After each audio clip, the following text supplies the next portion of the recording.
don't feel fearful of anything specific. And I can't even say that, I know Chelsea spoke so awesome last week about anxiety, and I know that's a real thing. We hear it all the time. Counselors are saying they need to get more resources on anxiety because it's just on the rampage right now, and it's just, they need more information on how to help people with this. We know Jesus can help us with this, right? Yeah. And so I was just like, I don't feel like I deal with anxiety to the fact where I feel like physical manifestations of it. But you know how sometimes you just kind of have that gnawing in your gut, where something just like, what is unsettling here? What is keeping me kind of distant from you, Lord? Why do I feel like I can't press in? Why am I feeling like whatever? And I read that scripture and I just started crying.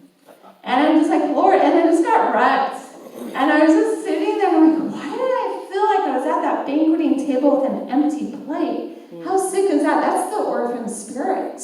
And I was just thinking of these different things, and the Lord just really started wrecking me. And so as we've been going through this journey of belonging, talking about who we actually belong to, and then drawing in others to belong to a thing, and knowing your purpose of where you belong on earth, we're going to kind of go into this thing of, what's your story? I had the awesome privilege of talking with Troy one night when we were all at Hop Jacks and hearing his story. I'm like, I want you to share that sometime, young adults. And we heard from Chelsea last week, her story, and everyone has a story. But I want to pause tonight, and I want to look at a story that's caught my attention in John chapter 5. Can we do that? So John chapter 5, I'm going to read a portion, and you probably have heard this story that's about Jesus healing the lame man by a pool. So afterwards, so basically before that, a lot of cool stuff. The woman as well, this kind of revivals happening, major amazing things had happened, like in chapter 4. So here's context from chapter 5. Jesus returns to Jerusalem from one of the feasts that were happening, and inside the city, near the sheep gate, was the pool of Bethesda. How do you say that?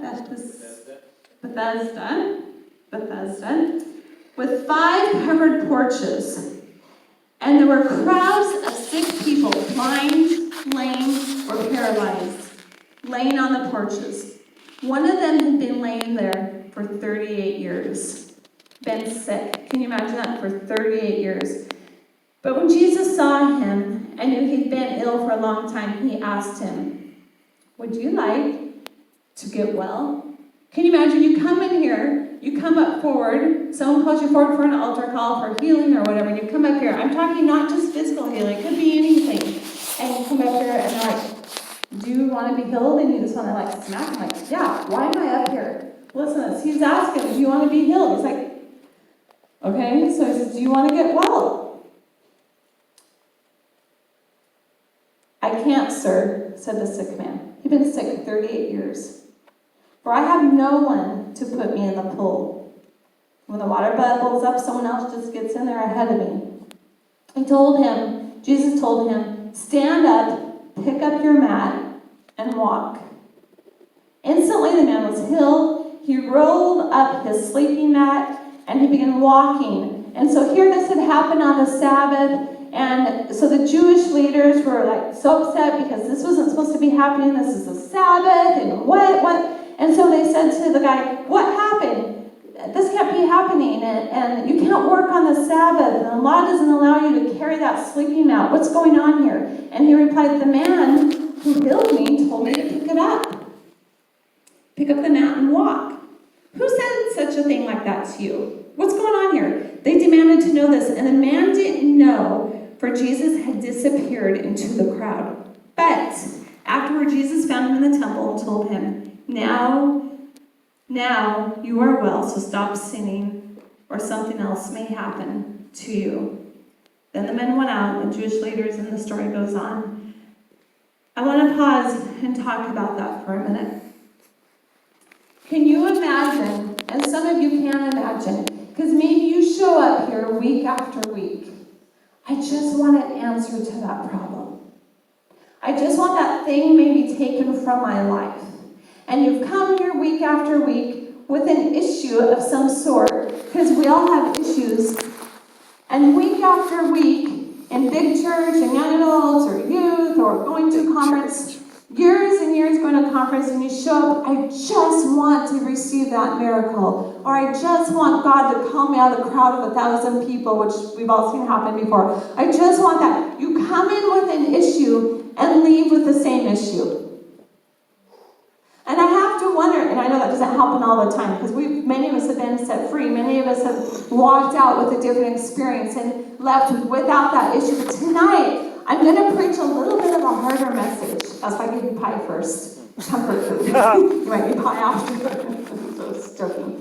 But you guys know that I've been preaching so much about belonging and knowing who you belong to and knowing the importance of being compassionate toward others. And I've talked so much about cry out to Jesus. He'll meet you right there in your pain. And he's sitting there with you. And just make sure you sit with someone else in their pain. But tonight I'm taking a little bit of an angle. It doesn't mean that other stuff I preached was wrong. But there's an important message here that I think as a church we need to hear so importantly.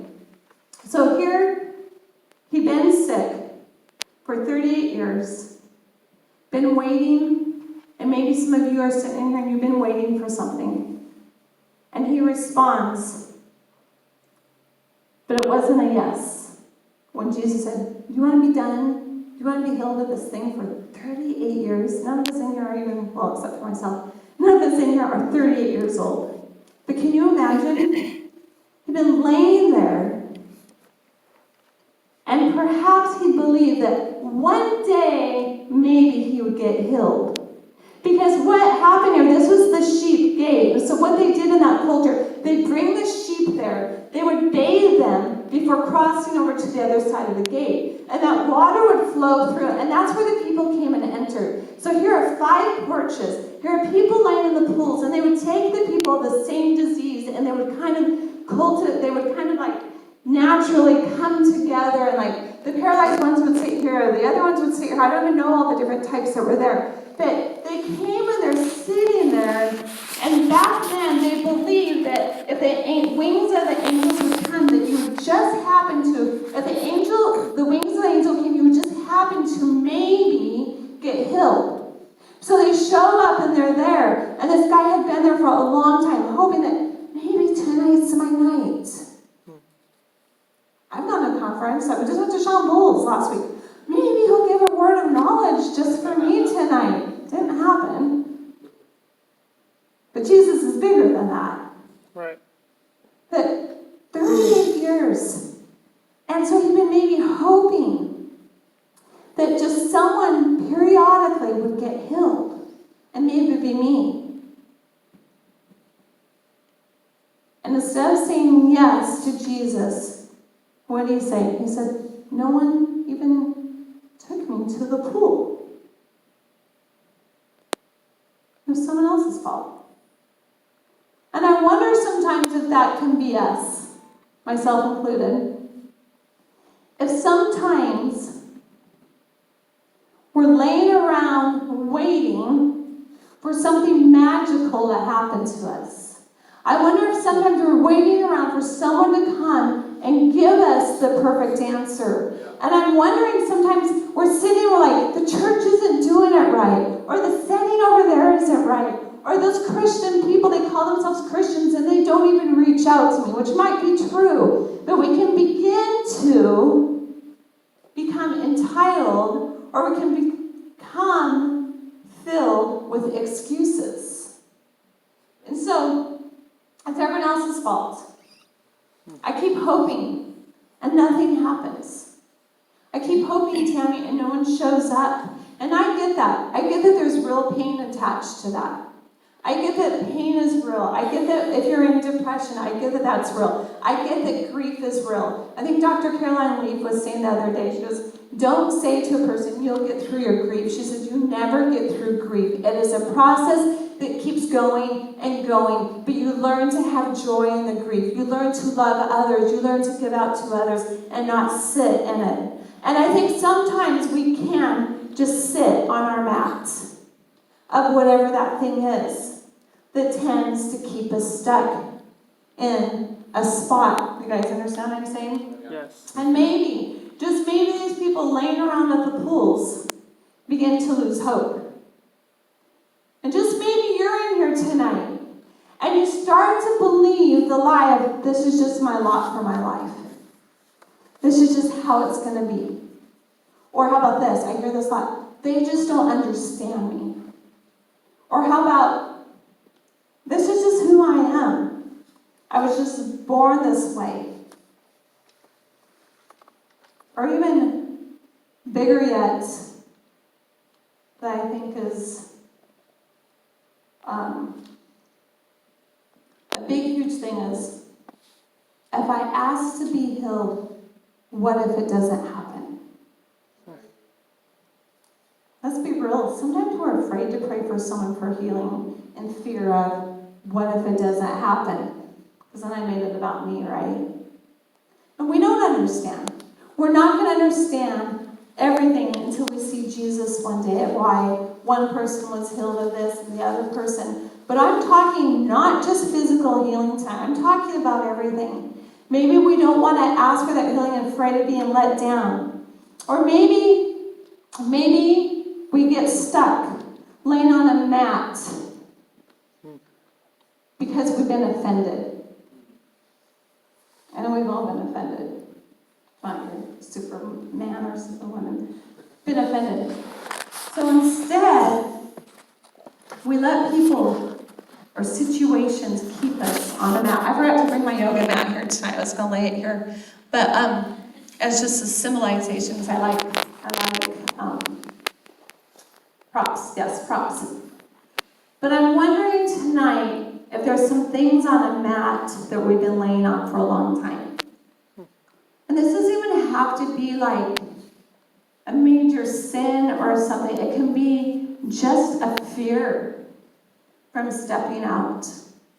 It can be maybe just shame. It could be doubt. It could be like that situation I explained Sunday morning. I'm like, Lord, what are my walls? Why do I have walls with you? And I could got kind of stuck in that for a period of time until I had this encounter, just simply sitting on my bed. Do you notice it wasn't at a worship service, which worship services are great, and I see people get encountered, and it's amazing. But sometimes he gets you in the most expected moment, driving in your car, sitting in your bed, or whatever. And so he's like speaking and saying, what's been holding you back on that mat you've been sitting on? And I see a thing that kind of happens. We create cultures. How many of you know we create cultures really well? You tend to hang out with people like-mindedness. But in a church, have you ever kind of noticed some cultures of some things, of groups of people? Because we gravitate to someone who's like-minded, right? So like maybe like bow hunters will hang out together with my husband. Or maybe you tend to see sometimes people that can be a little bit more critical or gossipy, kind of tend to attract to one another. Or people with the same types of habits sometimes can tend to attract to one another. There's all different groups. People that love, are foodies or that, attract to one another. There's all types of groups. And that's just normal, right? But I see sometimes that we can begin to create cultures, and if we're not careful, we can be in cultures that can become dysfunctional. And if we're not careful, and if we're not connected to Jesus real tight, in that there can become dysfunctional, but also it just becomes, what's the word here? Starts to fester. What I mean is, let's say you have a friend you're hanging out with, and you and your friend are just kind of like negative Nancy's, right? And you talk to each other all the time because you kind of enjoy that. You know what I mean? You kind of feed on it. Or maybe you're kind of like these people that are just like critical of like churches and whatever. You're just kind of like, yeah, they should do that a little bit better. And yeah, worship kind of sucks when they do that. And yeah, and you talk about it and you debate about it. Or maybe it doesn't even have to be negative, but in this sense, I'm talking about cultures of groups that begin to form, they're dysfunctional, and stuff begins to fester. Right. Because then what happens in those types of groups, the dysfunctional types of groups, is then you're beginning to enable one another. And you're stuck on a mat. I can't get up. Jesus said, "And you want to be healed." But no one carried me. Whenever we come in here, and this isn't just about intervals, it's not about intervals, but we can come